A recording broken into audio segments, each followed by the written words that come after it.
When we think about American politics, our minds typically go straight to the federal level. It's where we have the President, the Senate, and the House of Representatives. But in actuality, American politics extends far beyond just here, and trickles down to the state and municipal levels, where tons of important stuff happens very close by to us. But in order to really understand what's going on down here, we need to understand what is going on up there, and that's what we're going to do today. My name is Demircan. Welcome to this Big Little Lesson. Today, we're going to Washington.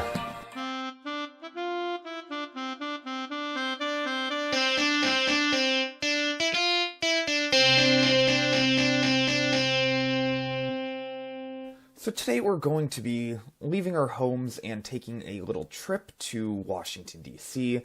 And if it is difficult for you to get in the headspace of traveling after all of this time at home, we have some visuals right here. We're sitting on a plane now. Instead of listening to the flight attendant over the loudspeaker, you're listening to me. Hopefully it is less annoying, but it may not be. And as we kick back, we're in the air. We are going down to Washington. We see this brochure by our feet, and we're going to pick that up, and we're going to do some reading to prepare for what we're going to see when we are there. So, as we know, from every state, we send representatives to Washington. So as we're going to Washington right now, let's see who we send and how we send them there. So we have our Congress made up of the Senate and the House of Representatives, and we also have the President and the Vice President. These are elected officials that we vote on in our states, and after they win, they go to Washington to work there in the federal government. And we have 100 senators, 2 per state, 435 representatives. That number will change by the population of the state, as we'll see. And then 1 president and vice president that we're all going to vote on. We have the Senate. 100 of them, they have 6-year terms. Every 2 years, a third of the Senate is going to be up.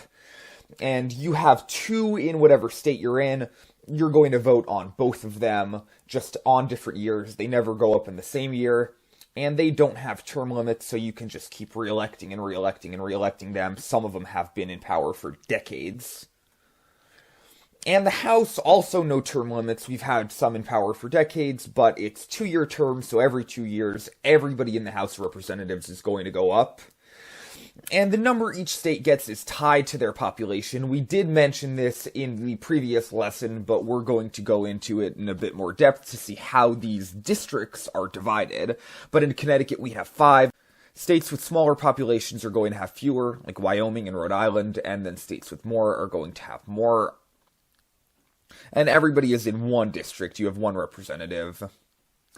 And these congressional districts are going to be divided, or redivided, I should say, after every U.S. census, and they happen every 10 years, so the year is 2020. There's a census happening this year.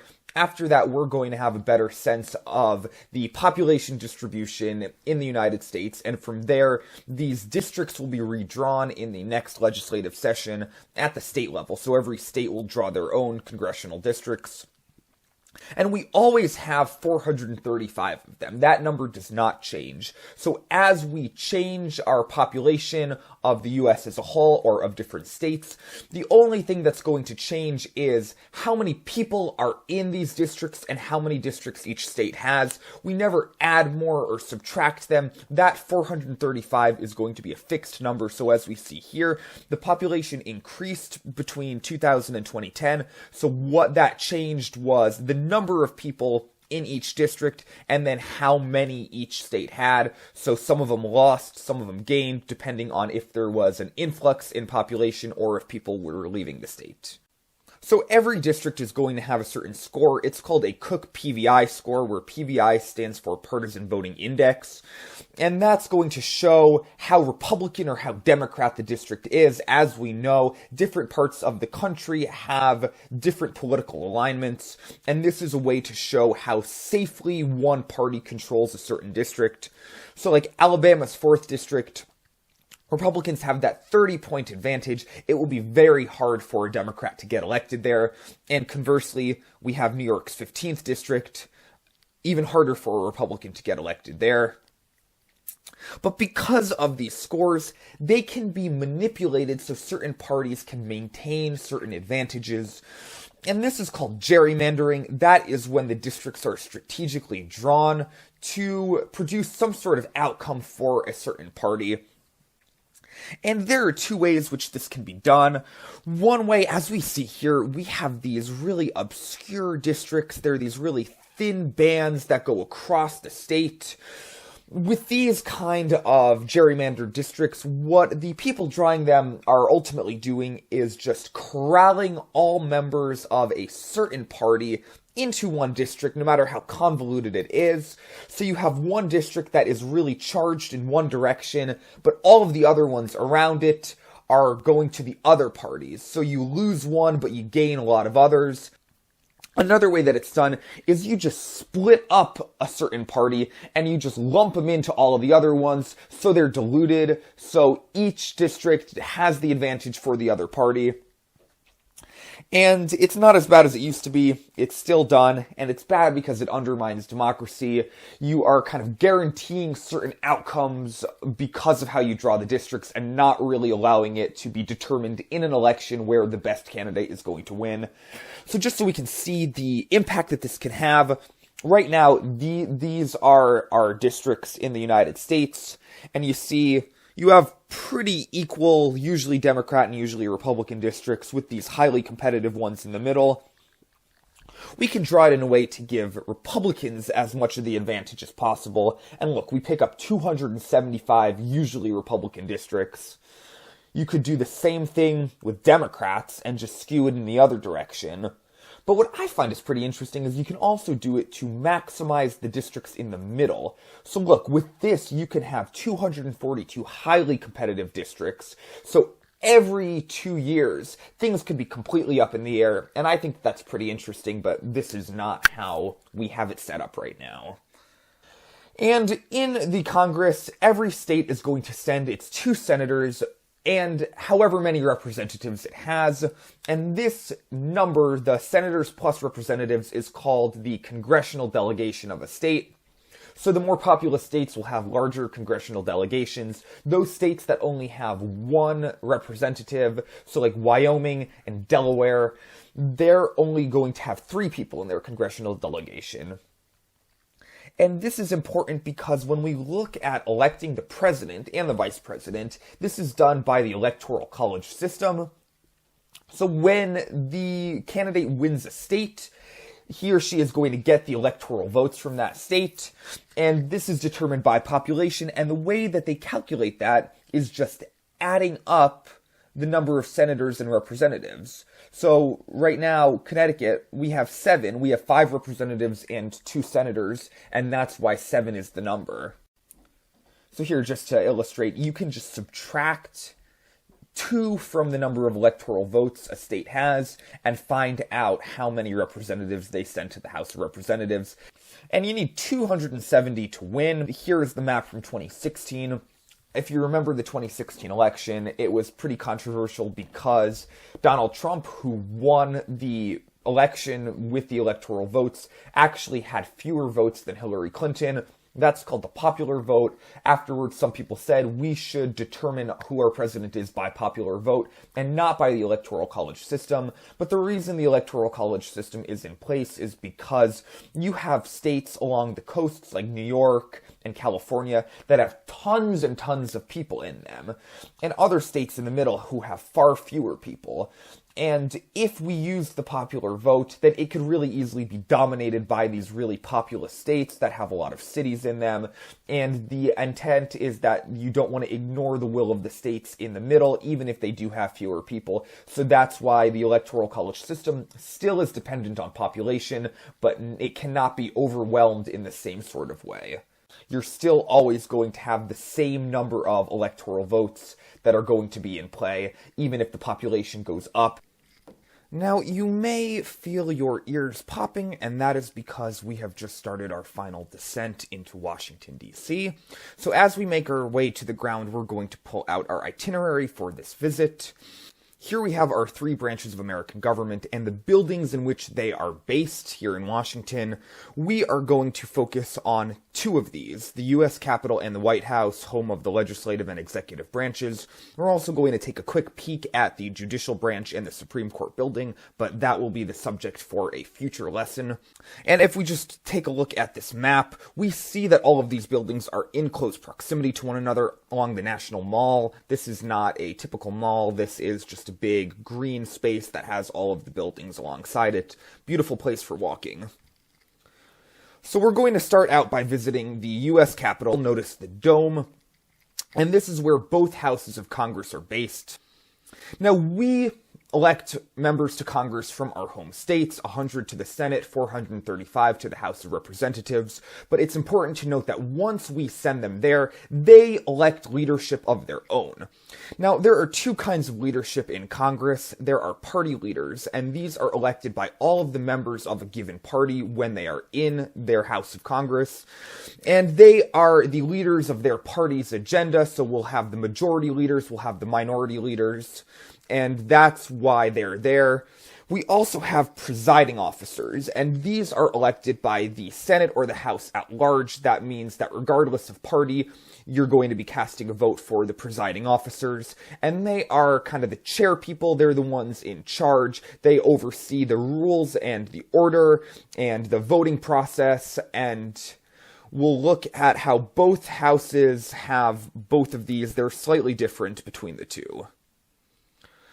First off, we're going to visit the Senate chamber. There are only 100 desks in here, so it's not a huge room, but it is a pretty impressive one. And we can see what the makeup of the Senate is, and we have Republicans in control. Notice we have these two yellow dots here. These are independents, one of which is Bernie Sanders from Vermont.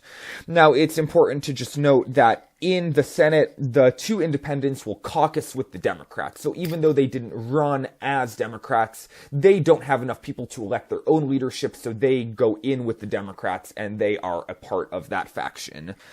Now, we have the party members electing their leadership in a caucus after every congressional election, so that'll happen every even number year. And also the president pro temp, that is the one presider that is elected by the Senate at large. We'll see that there is another one that is not. In terms of Senate leadership, the majority and the minority leaders are the spokespeople for their party, their positions on the issues, their agenda. The majority leader, so that is the one who comes from the party that holds more seats overall, also has the duty of scheduling the legislative agenda in the Senate. So people will complain about Mitch McConnell a lot for obstructing or blocking votes and making sure that only the things that he wants on the agenda are going to be voted on. That's because that is within the majority leader's powers. The minority leader, Chuck Schumer, we've also seen him. We also have these whips down here, the majority and minority whips, and their duties really correspond with what their names are, because when you have these matters that are going to a vote, party leaders want to have their party members behind them, and the whips go ahead and they whip all of the party members into line by trying to guarantee their votes.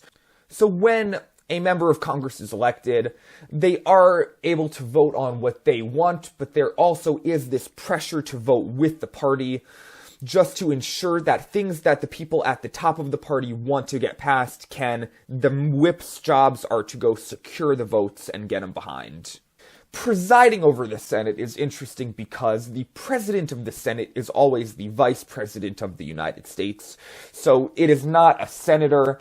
He or she will be elected with the president, but this figure will be a tiebreaker in the case of a 50-50 vote. But there also is a president pro temp. Pro tempore means for the time being. And the big thing to know about this is they are a stand-in presider if the vice president is not available. They're usually the most senior senator of the majority party. They get some perks, but they don't have too many duties.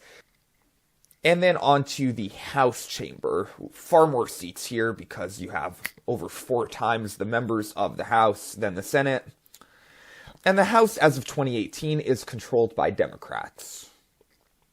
We have these party leaders that are elected by the party members, but you also have the Speaker of the House, and the Speaker of the House is elected by the entire House of Representatives, and because of that, their party affiliation will be in line with whoever is in the majority. So here is our House leadership. We have majority and minority leaders. We also have these whips. If you have ever seen House of Cards, Frank Underwood starts out as a whip in the House of Representatives. So you may remember things that he did to try and secure votes over the duration of the show.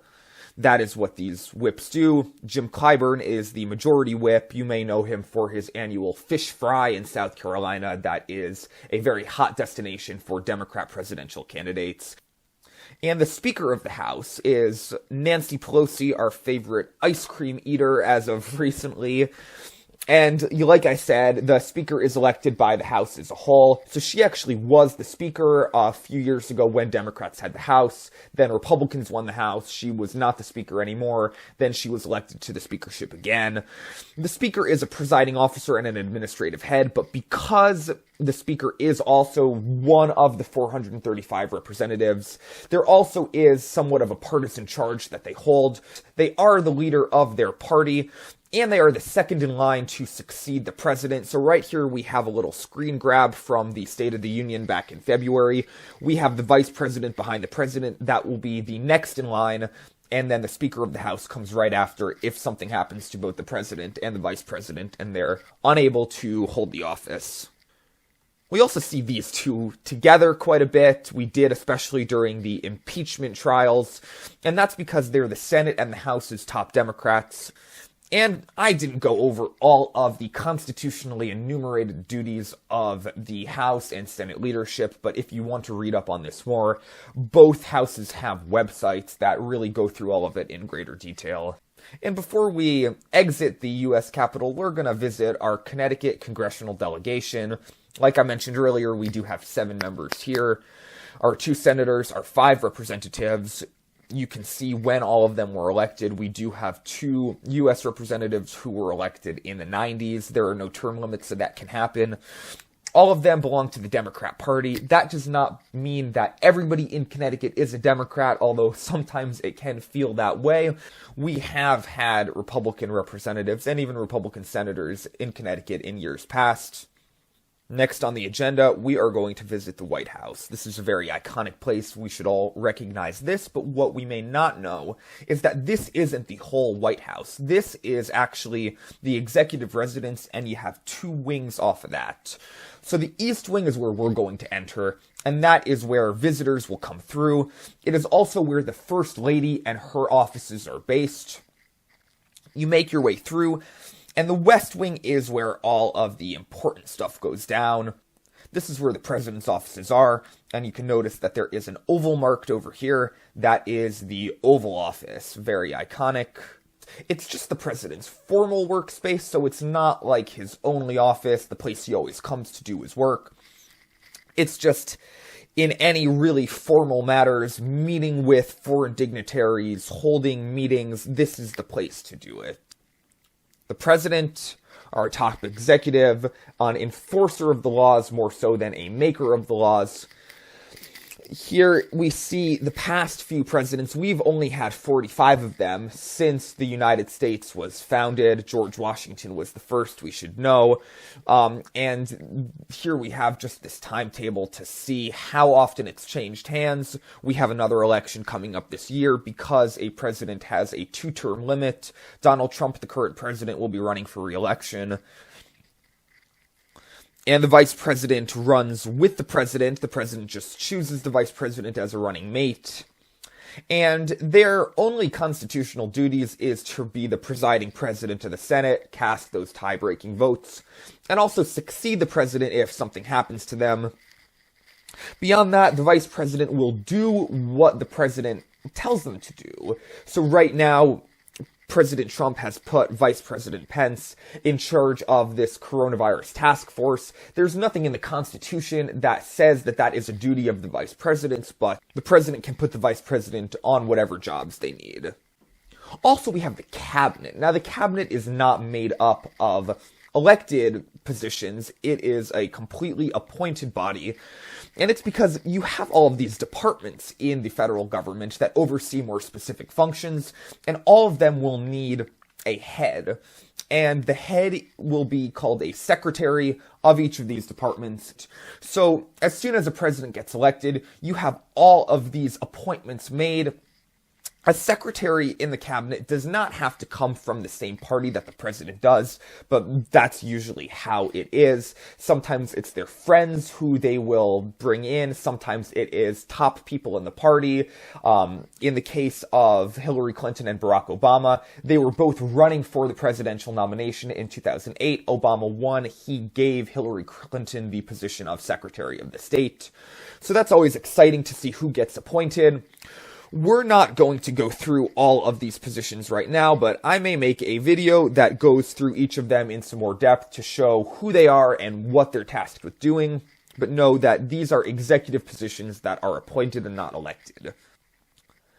Now, we visited the White House and the Congress, and we see who is really in charge in both the legislative and executive branches. It's really important to note that they work together to govern. Neither one has a supreme power over the other. There are checks and balances in place. So some discussions of American civics may stop right there. And they'll go through just what these functions are. But it's really critical to understand the political undertones behind them. And that really comes down to which party is in charge of each of these bodies. So right now we see that the House of Representatives is under Democrat control. The Senate and the presidency are both under Republican control. And because they need to work together, when you have agreement between these houses when they're controlled by the same party, it's easier to get things done, and there aren't as many limitations. We can see in recent history, we've had all of these different combinations. In 2016, Republicans won all of these bodies. In 2008, Democrats won all of them. And for those periods, there really are not as many conflicts that arise between them. And this could be a good thing or a bad thing. If you have the same party controlling all, then it can be more efficient to get stuff done. Things can pass more easily, but there also is less oversight and less compromise that needs to be made between the two sides that can ultimately serve the American people as a whole better. What we're going to do is look at a few tasks that they're charged with doing and seeing how the president works with the Congress. Now, I will say right now, this is not going to be the most complete. It's going to be a mile wide, but an inch deep. And we're not going to be ignoring the logistics of all of these important civic functions. What I'm going to do is speak about them in greater depth when we have our lessons on state government, because there are so many parallels between them, and we'll have more time there to get into them in more depth. But right now, this is going to be somewhat of an overview. First thing we're going to look at is setting the agenda. So you may remember that a president is not a lawmaker. We regard the president as the most important figure in American politics, but they really do not have as much power as we like to think that they have. The Congress really has so much power behind making the laws, whereas the president enforces these laws and also does have somewhat of a final say on them. But the president also is an important figurehead because they can set the agenda, and they do this in their yearly State of the Union address, usually happens in February, where they can go up and say the State of the Union is good or great or bad, say what they've been doing and what they would like to see done in the future. They're addressing the Congress here in addition to the American people, so the intent is that the Congress will listen to what the president is saying, what the goals are, and then in their legislation try and do that. When there is some conflict between who the president is and who is in charge of either house of Congress, it can be a limitation on that. We saw in 2020 some of the members of the Democrat House of Representatives resisted the things that Trump was saying. They protested at one point, and the Speaker of the House, Pelosi, ripped up the president's speech at the end. So that does make us question how much agenda-setting power the president does have. But that's why we have a State of the Union address. In terms of making laws, as I've said, that is the Congress's job. Laws all start as bills, which actually start as ideas. Once these bills are up, they get sent into committees, which are groups of representatives or senators that are in charge of more specific areas of government. And they do research, they modify it, they present it to the whole House. There are debates, there are votes cast. If a bill passes in one house and gets a simple majority, it'll go to the other. If it passes there, then it will go to the president, and the president will have the final say here. They can sign it into law, they can veto it to send it back to the Congress, or they can just ignore it, and if that's the case, then after 10 days, that bill will become a law. This is something that I will go over in our next lesson on state legislatures, because it also happens like this there. The federal budget, this is really important because it really determines how much money we take in through taxes, how much money we spend, and how this is all divided. And it begins with a budget request that is created by the president and their Office of Management and Budget, an executive branch office. And it's just a request. They go through in great detail and they say what they would like money spent on.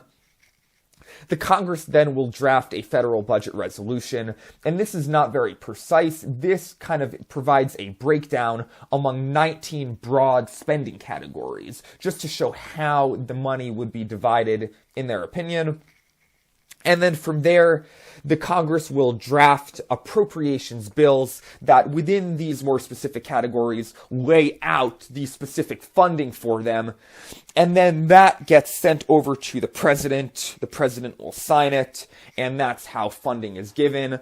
Now, again, if there is disagreement between these bodies, then we can get what is called a government shutdown, and that is when an agreement cannot be reached between the two parties, so there's no funding that can be given until they figure it out. And federal workers will be furloughed and national parks will be closed just because without this funding, operations cannot really continue. So until that funding is secured, things will be shut down.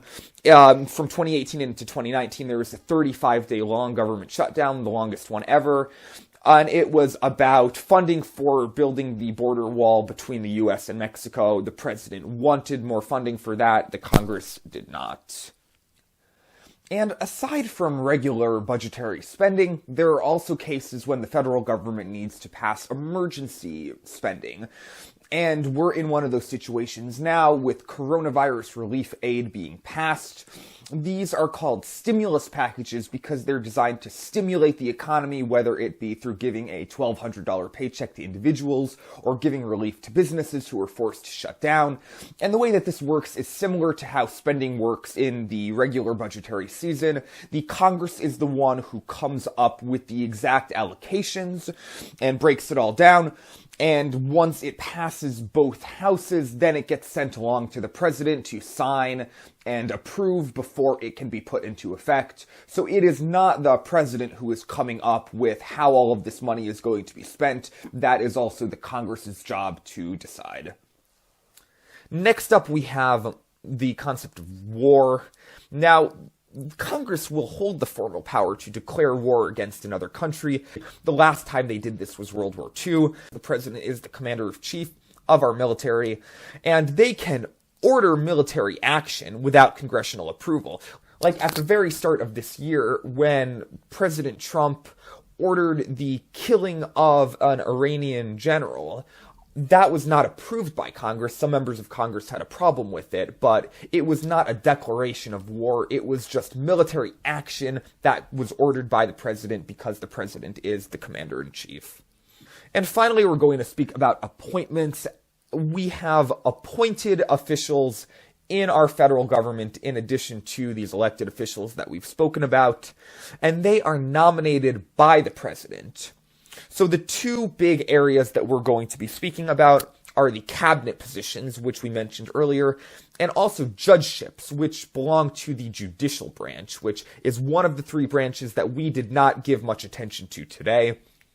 What happens here is the president is in power to nominate whoever they want to be put to these positions, and it's the job of the Senate to confirm them. So they'll have hearings, they'll vote on it, and if it passes, then the person gets the job. The cabinet positions will be nominated after a new president gets elected, so there will be an influx of those hearings then. But also, a cabinet member can change at any time, so we'll see in the middle of a president's term these popping up. More importantly, we have these judgeships. Now, we have lower federal courts where judges will be confirmed more frequently, especially if the presidency and the Senate are controlled by the same party. They can pass pretty easily. That's how things are right now. But with a Supreme Court opening, when a president has to nominate a judge to be on the Supreme Court, that's what attracts the most attention. Because the Supreme Court is the highest court in the United States, and a justice on the Supreme Court is there for their entire life. Until they retire or die, they will be up there. So there is a lot of scrutiny on these nominations. And we saw this happen over Trump's first term. We actually had 2 openings in the Supreme Court, and the second was the one that attracted the most attention by far. If you remember these Kavanaugh hearings of 2018, very controversial. We had the nominee in front of the Senate, a lot of media attention, a lot of really tense back and forths over his past conduct, and it seemed like everybody in America was watching this. This is what the most dramatic of appointment processes can look like. So we will speak a bit more about this when we talk about the judicial branch, but right now we're driving by the Supreme Court building, also along the National Mall, so there we see it. And you notice we're looking at it from a street view, and that is because we are in the car, we are heading back to the airport, and we are about to venture back out of Washington, back home to Connecticut. And that's because we have some lessons coming up where we're going to be taking a look at state government. So I hope you enjoyed this trip to Washington. Hopefully it was a nice break from being in your home. And like I said at the beginning, understanding how the federal government operates really will shed a lot of light on how things operate at the state level. There are so many parallels where the scale is the biggest difference. So in getting these foundations down, the intent is that when we take a deeper look at what's happening in our states and also in our municipalities, you can see the connections and understand it all a lot better. So thank you for sticking with us, and welcome home, I guess.